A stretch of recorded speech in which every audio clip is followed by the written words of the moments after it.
Hello बच्चों, स्वागत है आप सभी का आज के इस वीडियो में।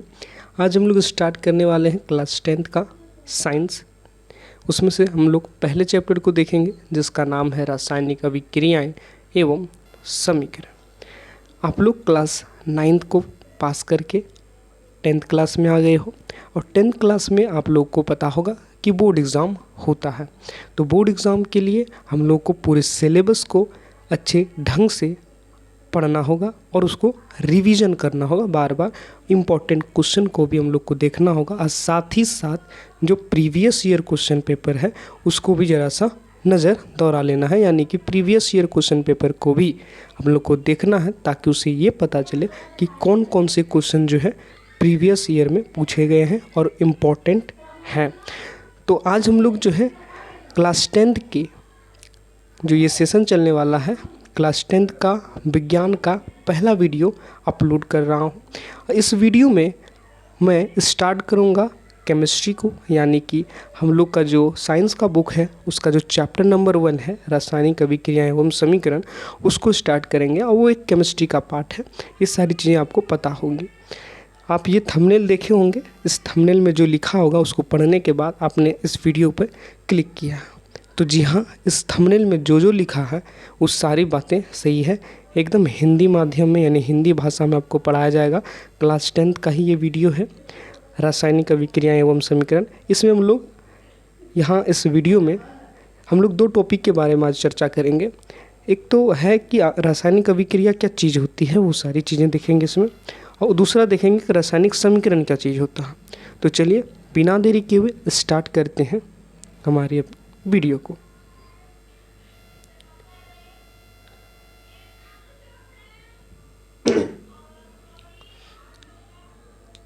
चलो भाई स्टार्ट करते हैं हम लोग अपना वीडियो। तो सबसे पहला जो टॉपिक है बाबू, रासायनिक अभिक्रिया।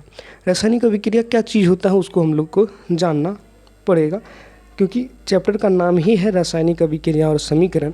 इसलिए मैंने पहले ही वीडियो में ये बताने की कोशिश की है कि रासायनिक अभिक्रिया क्या चीज़ होता है और रासायनिक समीकरण क्या चीज़ होता है। अगर हम दोनों टर्म को समझ लेंगे, अगर हम इन दोनों टर्म को समझ लेंगे, इन दोनों वर्ड को समझ लेंगे, रासायनिक अभिक्रिया को समझ लेंगे, रासायनिक समीकरण को समझ लेंगे, तब जो है इस चैप्टर को पढ़ने में बहुत मज़ा आएगा। और साथ ही साथ इस चैप्टर में क्या कहने चाह रहा है वो सारी चीज़ें हम लोग को अच्छे से समझ में आ जाएंगे।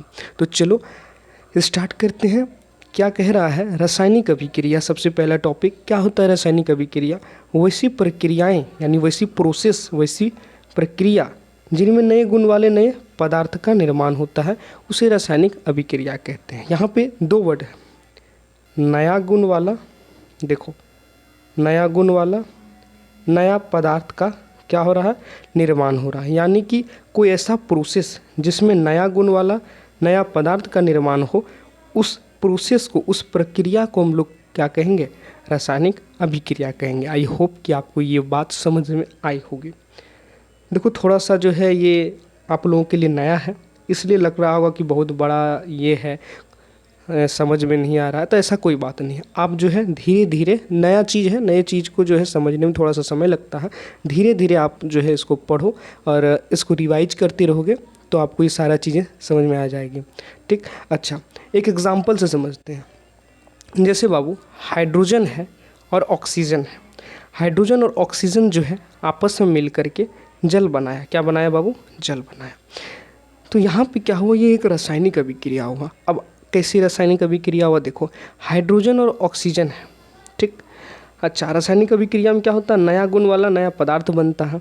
तो हाइड्रोजन और ऑक्सीजन जो है वो क्या करता है, वो जो है आग जो लगता है, मतलब आग लगने में ये सहायता करता है। लेकिन ये जो बना, इससे जल बना, वो जल जो है वो आग को बुझा देता है। ये इसका क्या है, विपरीत है। तो यहाँ पे जो है ये जल इन दोनों के गुण के विपरीत गुण वाला जो है उत्पाद बना। मतलब हाइड्रोजन का गुण और ऑक्सीजन का गुण कुछ अलग है, लेकिन हाइड्रोजन और ऑक्सीजन से मिलकर के जो जल बना उस जल का गुण अलग है। और ये जो जल है वो एक नया गुण वाला एक नया पदार्थ बन गया ना, इसलिए हम इसको क्या बोलेंगे, रासायनिक अभिक्रिया बोलेंगे। ठीक, अच्छा रासायनिक अभिक्रिया में कुछ तत्व जो है भाग लेते हैं और कुछ तत्व जो है या यौगिक जो है वो बनते हैं। तो अभिक्रिया में जो भाग लेते हैं उसके अभिकारक कहते हैं। यानी कि यहाँ पे जो हाइड्रोजन और ये ऑक्सीजन है अभिक्रिया में भाग लिया है तो उसको हम लोग क्या कहेंगे, उसको हम लोग अभिकारक कहेंगे। तो अभिकारक का मतलब समझ में आ गया कि अभिक्रिया में जो भाग लेते हैं उसको हम लोग क्या बोलेंगे, अभिकारक कहेंगे। ठीक। और अभिक्रिया के बाद जो बनता है उसे उत्पाद कहते हैं। जैसे अभिक्रिया के बाद हमारा यहाँ पे क्या बना, जल बना, तो इस जल को हम लोग को क्या कहेंगे, जल हम लोग जो है उस जल को उत्पाद कहेंगे। तो आपको अगर कोई बोले कि अभिकारक क्या चीज़ होता है तो आप क्या कहोगे, अभिक्रिया में जो तत्व भाग लेते हैं उसे अभिकारक कहते हैं। और उत्पाद क्या चीज़ होता है, अभिक्रिया के फलस्वरूप जो भी चीज़ बनता है, जो भी तत्व या यौगिक बनता है उसको हम लोग उत्पाद कहते हैं। तो आई होप कि आपको ये सारी चीज़ समझ में आया। हम लोग अभी तक रासायनिक अभिक्रिया के बारे में पढ़ रहे थे कि रासायनिक अभिक्रिया क्या होता है, उसी से रिलेटेड दो टर्म था, एक अभिकारक और एक उत्पाद, उसको अभी तक हमने पढ़ा। तो यहाँ तक पढ़ लेने के बाद हम लोग अब थोड़ा सा आगे बढ़ते हैं। आगे हमारा एक टॉपिक है रासायनिक अभिक्रिया के प्रेक्षण। रासायनिक अभिक्रिया के प्रेक्षण का मतलब क्या होता है, ये प्रेक्षण का मतलब ये होता है कि लक्षण, एक तरीके से हम कह सकते हैं क्या, लक्षण। किस चीज़ का लक्षण बाबू, लक्षण का मतलब कि रासायनिक अभिक्रिया का क्या क्या लक्षण होता है। माने कि हम कैसे कह सकते हैं कि रासायनिक अभिक्रिया हुआ है, तो कुछ कुछ लक्षण को देख करके हम कह सकते हैं कि कोई भी रासायनिक अभिक्रिया हुई है। अच्छा, ये सारी जो लक्षण हैं, इन लक्षणों से हम लोग को पता चल जाएगा कि रासायनिक अभिक्रिया हुई है या नहीं हुई। ठीक। अच्छा, पहला है रंग में परिवर्तन। अब ये रंग में परिवर्तन का क्या मतलब, जैसे मान लो ये एक कंटेनर है, ठीक, इसमें कोई विलयन है, ठीक, इसमें हम लोग जो है अलग से कुछ मिला दिए, अलग से कुछ मिला दिए, ठीक, अलग से कुछ क्या किए, मिला दिए। अब इस विलयन का अगर रंग में परिवर्तन होता है तो कहेंगे कि रासायनिक अभिक्रिया हुई।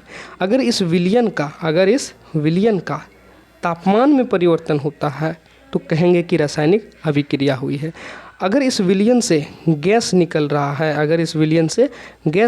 है, गैस का उत्सर्जन हो रहा है या निकास हो रहा है, तो हम क्या कहेंगे कि कोई भी रासायनिक अभिक्रिया इसमें हो रही है।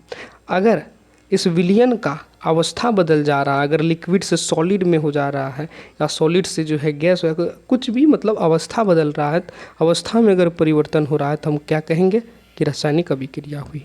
अगर कोई अवक्षेप बन रहा, अवक्षेप का मतलब वो पदार्थ जो कि घुलनशील ना हो सकता है वो पूरी तरीके से ना घुले, या तो हो सकता है वो आंशिक रूप से घुले लेकिन पूरी तरीके से नहीं घुलेगा, तो उस पदार्थ को हम लोग जो है अवक्षेप कहेंगे। आगे हम अवक्षेप के बारे में अच्छे से पढ़ेंगे। एक अभिक्रिया भी होता है अवक्षेपन अभिक्रिया, उसमें हम लोग इसको डिटेल से जानेंगे।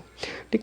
तो ये सारी जो लक्षणें हैं इनको देख करके हम लोग कह सकते हैं कि कोई भी रासायनिक अभिक्रिया हुई है। तो ये बहुत इंपॉर्टेंट है, इसको आप नोट डाउन कर लेना। देखो स्क्रीनशॉट लेते रहना बाबू, मैं भले भूल जाता हूँ, आप जो है स्क्रीनशॉट लेते रहना जब मैं पढ़ा दूँ। जैसे अब ये वाला टॉपिक ख़त्म हो गया तो आप इसका एक स्क्रीनशॉट ले लो, अब बोलूँ चाहे ना बोलूँ आप अपने हिसाब से ले लेना। ठीक। तो ये वाला टॉपिक भी आपको क्लियर हो गया, समझ में आ गया। अच्छा चलो अब हम लोग आगे बढ़ते हैं बाबू। आगे है रासायनिक समीकरण। हम लोग रासायनिक अभिक्रिया देख लिए, रासायनिक अभिक्रिया के प्रेक्षण देख लिए। तो रासायनिक अभिक्रिया आपको समझ में आ गया कि रासायनिक अभिक्रिया क्या होता है, वैसा प्रक्रिया, वैसा प्रोसेस जिसमें कोई नया गुण वाला नया पदार्थ बने, तो हम लोग उसको क्या कहेंगे, रासायनिक अभिक्रिया कहेंगे।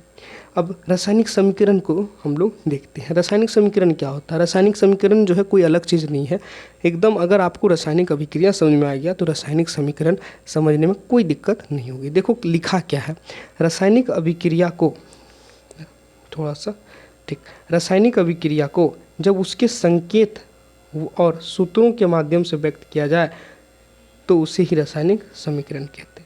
यानी कि रासायनिक अभिक्रिया को ही अगर उसके संकेतों व सूत्रों के माध्यम से अगर हम लोग लिख दें, व्यक्त कर दें, दर्शा दें, तो वही रासायनिक अभिक्रिया चेंज होकर के क्या बन जाता है, रासायनिक समीकरण बन जाता है। जैसे ऊपर में हम लोग हाइड्रोजन और ऑक्सीजन से जो है जल बना, ये वाला अभिक्रिया भी हमने देखा। ठीक। अब इसी में से जो हाइड्रोजन है, हाइड्रोजन का सूत्र होता है ये H2, तो हम लोग H2 लिख दिए। ऑक्सीजन का जो सूत्र होता है O2, यहाँ O2 लिख दिए। ठीक। अब ये जो जल है, जल का सूत्र H2O होता है, H2O लिख दिए। तो यहाँ पे जो हाइड्रोजन और ऑक्सीजन मिलकर के जो जल बनाया, H2 और O2 मिलकर के जो H2O बनाया, ये जो है हमने उसका जो तत्व है, जैसे हाइड्रोजन तत्व था, ऑक्सीजन तत्व था और जल एक यौगिक है, तो हम लोग क्या किए, उसके संकेत को, उसके सूत्र को लिख दिए उसके बदले में। तो उसी को हम लोग क्या कहेंगे, रासायनिक समीकरण कहेंगे। जैसे ये वाला जो है ये रासायनिक अभिक्रिया है, लेकिन इसी को उसके सूत्रों व संकेतों के माध्यम से लिखें तो इसको हम लोग रासायनिक समीकरण कहेंगे। अंतर बस इतना ही है। अच्छा, रासायनिक समीकरण में लिखने से फ़ायदा क्या होगा? फ़ायदा देखो क्या है, अगर हम लोग को कहीं ज़रूरत पड़ जाए इस अभिक्रिया का, तो हम लोग क्या बार बार हाइड्रोजन, ऑक्सीजन, जल इतना बड़ा बड़ा लिखेंगे? नहीं ना। अगर हम इसको शॉर्ट में लिखें तो शॉर्ट में हम लोग इस तरीके से ही लिख सकते हैं। इसीलिए इसको रासायनिक समीकरण का जो है हमारा यही यूज है कि इसको हम लोग जो है शॉर्टकट में भी लिख सकते हैं, मतलब थोड़ा सा जो है कम मेहनत इसमें लगता है और इससे ज़्यादा जो है ये जानकारी भी मिलती है। जैसे कि हाइड्रोजन गैस है, यहाँ पे लिख देंगे, ऑक्सीजन भी गैस है, ये जो है लिक्विड है। तो ये सारा चीज़, ये सब आगे हम लोग जैसे जैसे जो है वीडियो डालेंगे, जैसे जैसे हम लोग आगे बढ़ेंगे, वो सारी चीज़ें आपको बता देंगे। क्योंकि अभी जो है सारी चीज़ों को इसलिए नहीं बता रहे हैं क्योंकि ये जो है चैप्टर का शुरुआत वाला वीडियो है, साथ ही साथ आप लोग नए नए आए हैं, इसलिए मेरा ये कर्तव्य बनता है कि आपको बिना किसी दिक्कत के पूरी अच्छी से समझ में आए। इसलिए मैं ज़्यादा जो है यहाँ पे आपको सारी चीज़ों को नहीं बता रहा हूँ। लेकिन ऐसा नहीं कि कोई चीज़ छोड़ दूँगा, नहीं, सारी चीज़ों को बताऊँगा क्योंकि मैं भी एक टीचर हूँ, मुझे पता है कि बच्चों को किस तरीके से पढ़ाना है, तो उस तरीके से मैं आपको पढ़ा रहा हूँ। तो आप बस चिंता मत करना, वीडियो जैसे जैसे मैं डालूँगा वैसे वैसे आप देखना और डेफिनेटली आप इस बात को जो है मानना। आप जा कर के प्रीवियस ईयर क्वेश्चन पेपर देख लेना मेरे इस लेक्चर को पढ़ाने के बाद, अगर आपसे सॉल्व हो जाते हैं तो आपको जो है मेरे पे भरोसा होगा। ठीक, वैसे तो मैं करवाऊँगा ही, वैसे तो मैं करवाऊँगा ही। भरोसा करने के बाद ही जो है कुछ होगा, बिना भरोसा से तो कुछ होने वाला नहीं है। अच्छा चलो आगे हम लोग देखते हैं। रासायनिक समीकरण समझ में आ गया। देखो बाबू, रासायनिक समीकरण जो है दो तरीके का होता है, एक संतुलित और एक असंतुलित। अब संतुलित रासायनिक समीकरण क्या होता है बाबू, और असंतुलित रासायनिक समीकरण क्या होता है? असंतुलित को जो है कंकाली रासायनिक समीकरण भी कहते हैं। अब इसको समझने के लिए हम लोग को एक नियम समझना होगा जिसका नाम है द्रव्यमान संरक्षण का नियम। तो चलो हम लोग उस नियम को ही समझते हैं पहले, तब हम लोग इसको समझेंगे। तो नियम है द्रव्यमान संरक्षण का नियम। बहुत छोटा सा नियम है लेकिन बहुत इम्पॉर्टेंट, ठीक, बहुत इम्पॉर्टेंट है और बहुत छोटा सा भी है। द्रव्यमान संरक्षण का नियम कहता क्या है? द्रव्यमान संरक्षण का नियम कहता है कि द्रव्यमान को ना ही बनाया जा सकता है और ना ही इसको नष्ट किया जा सकता, ना ही तुम इसको बना सकता है और ना ही नष्ट कर सकता। यानी कि कोई भी रासायनिक अभिक्रिया हुआ था, उस अभिक्रिया में जो अभिकारक था और जो उत्पाद था, इस अभिक्रिया में यही दो चीज़ है। अभिक्रिया में एक अभिकारक होता है, दूसरा उत्पाद होता है। तो अभिकारक में जितना द्रव्यमान था अभिकारक का, उत्पाद जो है उसी से बना है। उत्पाद जो है उसी से ना बना है। जैसे हाइड्रोजन है और ऑक्सीजन है, ये दोनों मिलकर ही ना H2O बना, जल बना। तो हाइड्रोजन और ऑक्सीजन से ही मिलकर के बना। यानी जितना द्रव्यमान इस साइड है उतना द्रव्यमान इस साइड भी होना चाहिए। इस नियम का मतलब यही है। यानी कि हाइड्रोजन यहाँ 2 पीस हाइड्रोजन दिए तो यहाँ भी 2 पीस होना चाहिए, तो 2 पीस है। ऑक्सीजन यहाँ 2 पीस दिए थे, ऑक्सीजन यहाँ पे 1 ही पीस है, तो यहाँ पे जो है 2 पीस होना चाहिए। यहाँ पे कितना है? अभी 1 पीस है, तो यहाँ पे कितना होना चाहिए इस नियम के अनुसार? 2 पीस। लेकिन यहाँ पे है कितना? 1 पीस। तो इसीलिए हम इस रासायनिक समीकरण को संतुलित रासायनिक समीकरण नहीं कहेंगे, ये अभी असंतुलित है यानी कंकाली है। अब इसको हम लोग को संतुलित करना होगा। क्यों? क्योंकि द्रव्यमान संरक्षण का नियम कहता है कि द्रव्यमान जो है हमेशा क्या होता है? बराबर होता है अभिकारक और उत्पाद की तरफ। क्योंकि द्रव्यमान ना तो बनता है ना ही नष्ट होता है। यानी इस साइड जितना द्रव्यमान था उस साइड भी उतना ही द्रव्यमान होना चाहिए। इसीलिए हम लोग क्या करते हैं? रासायनिक समीकरण को संतुलित करते हैं। तो अगला वाला जो है क्वेश्चन ही यही है और ये बहुत इंपॉर्टेंट क्वेश्चन है। ये बहुत ही इंपॉर्टेंट क्वेश्चन है, बहुत ही VVI क्वेश्चन है कि रासायनिक समीकरण को संतुलित करना क्यों आवश्यक है। तो अभी आप लोगों को जो है द्रव्यमान संरक्षण का नियम मैंने आपको बताया, तो आप लोग सीधा कहोगे कि द्रव्यमान संरक्षण के नियम के अनुसार किसी भी रासायनिक अभिक्रिया में अभिकारकों और उत्पादों के तत्वों का जो परमाणु संख्या होता है वो समान होना चाहिए। किसके अनुसार? द्रव्यमान संरक्षण के अनुसार। इसीलिए हम लोग क्या करते हैं, रासायनिक समीकरण को संतुलित करते हैं। यहाँ पे आप एग्जाम्पल भी दे सकते हो, हाइड्रोजन है, ऑक्सीजन है, जल बना, यहाँ पे जो है क्या हुआ, यहाँ पे जो है 2 पीस जो है हाइड्रोजन है, इधर भी 2 पीस हाइड्रोजन है, 2 पीस हाइड्रोजन इधर भी है, देखो 2 पीस हाइड्रोजन इधर, 2 पीस इधर भी, ऑक्सीजन 2 पीस इधर, यहाँ पे 1 पीस। तो हम लोग क्या करेंगे, आगे में यहाँ पे जो है आगे में हम लोग क्या लगा देंगे, 2 लगा देंगे। ठीक, यहाँ पे 2 लगा देंगे तो हाइड्रोजन कितना हो जाएगा, 2 पहले से था, 2 से गुना हो जाएगा, 4 हो जाएगा। तो यहाँ पर भी हमको 2 लगाना। आप इसका एक स्क्रीनशॉट ले लीजिए और आपको ये समझ में नहीं आया होगा कि मैंने कैसे इसको संतुलित किया। ठीक, तो अगले वाले जो वीडियो हम लोग लाएंगे उसमें हम लोग उसी बारे में बात करेंगे। उस पूरे वीडियो में हम लोग इसी बारे में बात करेंगे कि कैसे किसी भी रासायनिक समीकरण को संतुलित किया जाता है। आप इसका एक स्क्रीनशॉट ले लीजिए फटाक से। ये बहुत ही इम्पोर्टेंट क्वेश्चन है, बहुत ही इंपॉर्टेंट क्वेश्चन है। और ये जो एग्जाम्पल मैंने आपको दिया, इस एग्जाम्पल को भी आप नोट डाउन कर लेना। ठीक, तो यहाँ तक आपको क्लियर हो गया। तो आई होप कि ये लेक्चर आपको पूरी अच्छे से समझ में आया होगा। अगर आपको कोई डाउट है तो आप जो है कमेंट बॉक्स में कमेंट करके पूछ सकते हैं। और मैं आपसे बस इतना ही रिक्वेस्ट करूँगा कि वीडियो अगर पसंद आया है तो वीडियो को लाइक करें, चैनल पे नए आए हैं तो चैनल को सब्सक्राइब करें। भाई हम लोग का भी सपोर्ट करो।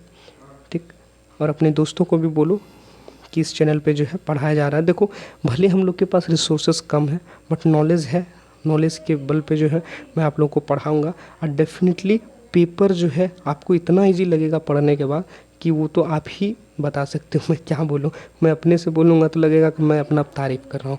ओके, कोई बात नहीं, मिलते हैं अगले वीडियो में। जय हिंद, जय भारत।